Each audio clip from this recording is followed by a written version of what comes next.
আব্দুল্লাহ ইবনে আব্বাস রাদিয়াল্লাহু তাআলা আনহুর একজন সাহাবী, তিনি হচ্ছেন রাসূলুল্লাহ সাল্লাল্লাহু আলাইহি ওয়াসাল্লামের চাচাতো ভাই, এবং উনি কত বড় স্কলার ছিলেন আব্দুল্লাহ ইবনে আব্বাস রাদিয়াল্লাহু তাআলা আনহু, যে ওনার বাসায় ঢোকার জন্য হয়তো লম্বা রাস্তা, আধা কিলোমিটার রাস্তা পুরো জাম। কেন জ্যাম জানেন? জ্যাম হলো ওইখানে বিভিন্ন ধরনের লোকের আসছে ওনার কাছ থেকে জ্ঞান অর্জন করার জন্য। উনি হয়তোবা বলতেন, এখন যারা কোরআন সম্পর্কে আমাকে প্রশ্ন করবে তারা এবার প্রবেশ করুন।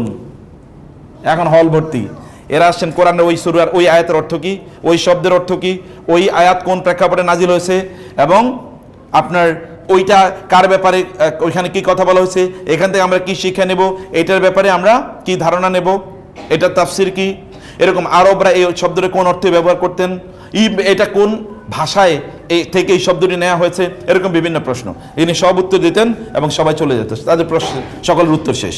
আরেক দল আসতো এবার কবিতা নিয়ে, যে আরবদের কবিতা, এই কবিতাটা কারা বলেছে, কোন কবি বলেছেন, কোন কবি লিখেছেন, এই কবিতার অর্থ কি, ইত্যকার ইত্যকার কবিতার আলা একটা গ্রুপ আসতো।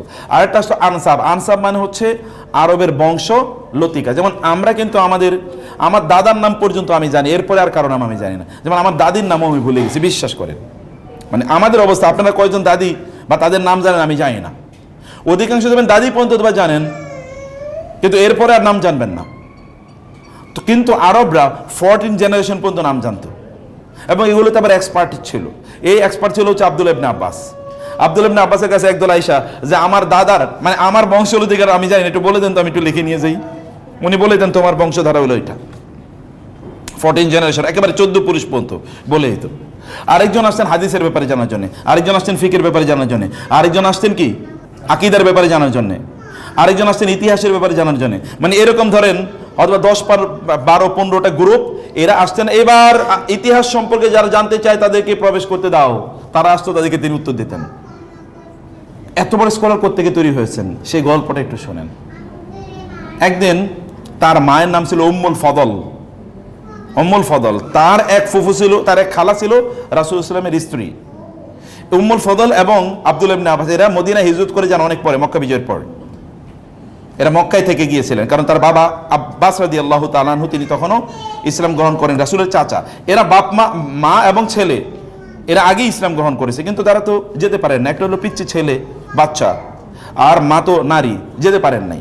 মক্কা বিজয়ের পর তারা মদিনা হিজরত করে যান। ওইখানে যাওয়ার পর উম্মুল ফদল মানে আব্দুল্লাহ ইবনে আব্বাস, ছোট আব্দুল্লাহকে, তো বয়স তখন 10-11, আপনাদের বাচ্চারা যেমন স্কুলে পড়ে, তাকে বললেন যে যাও, তোমার রাসূলুল্লাহ সাল্লাম আজকে তোমার খালার বাসায় থাকবেন। কারণ রাসূলুল্লাহ সাল্লামের স্ত্রী তো কয়েকজন, এর মধ্যে কোন স্ত্রীর কাছে কোন রাত থাকবেন তিনি সমান ভাগে ভাগ করে নিয়েছেন। অথবা তোমার খালা, ওই খালার রাত ঘরে আজকে তিনি তার রাতে থাকার কথা, তুমি যাও, তার নাম মাইমুনা, সেখানে তুমি যাবে, সেখানে তুমি থাকবে, দেখবে রাসূলুল্লাহ সাল্লামের রাতের ইবাদতটা কি, যেন তুমি তার মতো করে ইবাদত করতে পারো। বুঝতে পারছেন? মিলিয়ে নেন আপনাদের সাথে। এবং দেখেন উনি বললেন আমি গেলাম, মা নির্দেশ দিয়েছে, আমি গেলাম, গিয়ে আমি রাত তার সাথে কাটালাম। সহিহুল বুখারী হাদিস। এবং বালিশ রাসূলুল্লাহ সাল্লাল্লাহু এবং তার স্ত্রী, বালিশটা ধরেন এইভাবে দেয়া, রাসূলুল্লাহ সাল্লাল্লাহু এবং তার স্ত্রী এই পিঠে এইদিকে শোয়া, আর ওই দিকে তিনি বলেন আমি ওই দিকে শুয়ে রইলাম, আমি উল্টা দিকে, তারা এই দিকে। আমি কিন্তু রাতে ঘুমাইতে পারি নাই, কারণ আমার তো মা অ্যাসাইনমেন্ট দিয়ে পাঠাইছে, আমি কি করব। রাত 2টা বা এরকম আমি ধারণা করে বলছি আর কি সময়টা, কারণ রাসূলুল্লাহ সাল্লাল্লাহু সাধারণত রাতের শেষ তৃতীয়াংশে তিনি ঘুম থেকে উঠে তারপরে নামাজ আদায় করতেন। তিনি ঘুম থেকে তাহাজ্জুদ, তিনি ঘুম থেকে উঠলেন, উঠে ওইখানে পানির মশক, এক সময় ছোটকালে আপনি দেখেছেন না, ওই যে ইয়ের মতো মটকার মতো, মটকা না কি বলে এটাকে, পানি রাখার জন্য জার একটু এরকম ঝোলানো ছিল। এই ঝোলানো ঝাড়টা তিনি নিলেন, আরব দেশে তো পানির অভাব, ঝোলানো ঝাড়টা নিলেন, নিয়ে তারপরে তিনি উজু করলেন।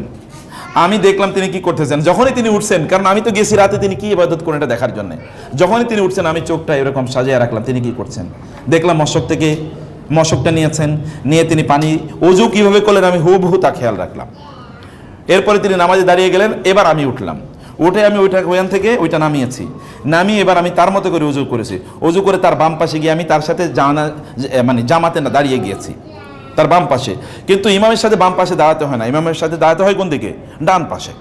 রাসূলুল্লাহ সাল্লাল্লাহু বারবার আমাকে ডান দিকে নিয়ে আসছিলেন, আবার আমি বাম দিকে চলে গেছি, তিনি আবার ডান দিকে নিয়ে আসেন, আবার আমি বামে গেছি, আবার তিনি ডানে নিয়ে গেলেন, আবার আমি বামে গেলাম, এর মধ্যে নামাজ শেষ। নামাজ শেষে রাসূল আমাকে বললেন, তোমারে যতবারই ডানাই আনি তুমি ততবারই বামে যাও কেন, ঘটনা কি? তিনি বললেন, ইয়া রাসূলুল্লাহ, আপনার সাথে আপনার ডান পাশে দাঁড়ানোর মতো মর্যাদা পৃথিবীর কার আছে? আর আমি তো ছোট বাচ্চা, এটা তো একটা মর্যাদার মতো ইস্যু। প্যারালাল হলে সেখানে প্যারালালি দাঁড়ানো যায়। আপনার বাম পাশে দাঁড়াইতে আমার ভয় লাগছে, এখানে আমি ডান পাশে দাঁড়াইতে আমার ভয় লাগছে, এই জন্য বাম পাশে এসে দাঁড়িয়েছে। রাসূল সাল্লাল্লাহু আলাইহি ওয়াসাল্লাম একটু অ্যামেজড হয়ে তার দিকে তাকালে, ছোট্ট বাচ্চা এরকম বুদ্ধি ওর কোত্থেকে আসলো? তখন সেই সময় গভীর রাতে তিনি আল্লাহর কাছে দোয়া করেন, আল্লাহুম্মা ফাক্কিহু ফিদ্দীন ওয়া আল্লিমহু তাউইল। হে আল্লাহ, তুমি দ্বীনের গভীর জ্ঞান তাকে দাও এবং তুমি তাকে কোরআনের ব্যাখ্যা শিখিয়ে দাও। আল্লাহর কাছে দোয়া করেছেন। এবং দেখেন তো এরপরে ঘটনা তো আপনি শুনলেন। এবং ওইখানে যারা তার কাছ থেকে জ্ঞান অর্জনের জন্য এসছেন, এরা কিন্তু সব ওই যে অন্য দেশের লোকেরা তা না, এরা হচ্ছেন সাহাবীরা। এরা সাহাবীরা, এমনকি ওমর রাদিয়াল্লাহু তাআলা আনহু দ্বিতীয় খলিফা, রাসূল সাল্লাল্লাহু আলাইহি ওয়াসাল্লামের সাহাবীদের মধ্যে দ্বিতীয় শ্রেষ্ঠতম ব্যক্তি ওমর রাদিয়াল্লাহু তাআলা আনহুর তার যে কনসালটেটিভ অ্যাসেম্বলি, তার যে উপদেষ্টা পরিষদের মধ্যে ছোট্ট বাচ্চা আব্দুল্লাহ ছিলেন রাদিয়াল্লাহু তাআলা আনহু। লোকেরা বলতেন, এখানে ছোটই বাচ্চা এখানে কেন, আমরা সব সিনিয়র লোকেরা এখানে। তিনি বলতেন, বয়সের উপর ভিত্তি করে সিনিয়র আর জুনিয়র তৈরি হয় না, হয় জ্ঞানের উপর ভিত্তি করে। ওনার জ্ঞান তোমাদের সবার চেয়ে বেশি। আমরা আপনার বাচ্চারা কি, আপনি কি কোনোদিন এরকম কি হতে পারে না যে আপনার গল্প কোনো একদিন কেউ বলবে যে অমকে তার সন্তানকে এভাবে তৈরি করেছিল? অথবা আপনার সন্তান বলবে, আপনার ছেলেই বা আপনার মেয়েই তার সন্তানদেরকে, মানে আপনার নাতনিদেরকে যখন লালন পালন করবে তখন বলবে, আমার মা কিন্তু আমাকে এভাবে লালন করেছিল।